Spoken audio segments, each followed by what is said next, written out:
السلام علیکم ناظرین۔ انسان ہمیشہ سے ہی کچھ الگ سوچتا ہے، وہ اپنی زندگی میں فریڈم چاہتا ہے۔ کچھ لوگ تو اپنے وقتی سکون کے لیے اپنی فیملی تک کو چھوڑ دیتے ہیں۔ آج میں ایک فیملی کی سٹوری آپ کے سامنے پیش کروں گا۔ ایک بیوی اپنے خاوند سے کہنے لگی کہ آپ ایک علیحدہ گھر لے لیں۔ خاوند نے پوچھا، کیوں بھائی، اس گھر میں کیا پرابلم ہے؟ کہنے لگی کہ میں شروع سے ہی علیحدہ رہنے کی عادی ہوں، اپنی مرضی سے سونا، مرضی سے جاگنا، دل کہے تو کام کرنا، لیکن تمہاری فیملی کے ساتھ رہنا اب ناممکن ہے۔ شوہر نے کہا، ٹھیک ہے، مجھے سوچنے کے لیے شام تک کا وقت چاہیے، لیکن تم یہ بیگ لیے کہاں جا رہی ہو؟ بیوی نے کہا، شاپنگ کرنے جا رہی ہوں۔ اچھا، تو میرے لیے واپسی پر انگور لیتے آنا، تمہیں تو پتہ ہی ہے کہ میں انگور کتنے شوق سے کھاتا ہوں۔ ہاں، جو انگور گچھوں سے بکھرے ہوتے ہیں نا، وہ لانا، کیونکہ وہ تو سستے ہوتے ہیں۔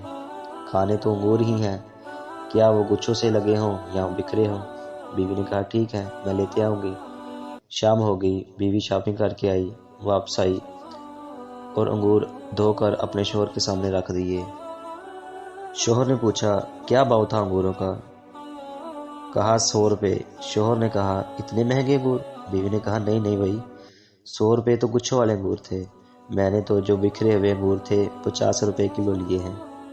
خاوند نے کہا، اس سے کوئی سبق حاصل ہوا ہے؟ بیوی نے کہا، ارے بھائی، انگور لانے میں کیا سبق، ذرا سمجھاؤ گے مجھے؟ خاوند نے کہا، ہم انسان بھی انگور کے گچھوں کی مانند ہوتے ہیں، جو انگور اپنے گچھے سے علیحدہ ہو جاتا ہے تو اس کی قیمت آدھی رہ جاتی ہے۔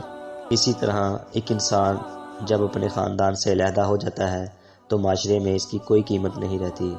اب فیصلہ تمہیں کرنا ہے، معاشرے میں عزت چاہیے یا ذلت؟ ناظرین، جب بھی کوئی مشکل درپیش ہو، اگر خاندان والے اس کا مل کر مقابلہ کریں تو چاہے جتنی بھی بڑی مشکل ہو، اس کا کچھ نہیں بگاڑ سکتی۔ بکھرے ہوئے پتوں کو تو زمانہ بھی جلا دیتا ہے۔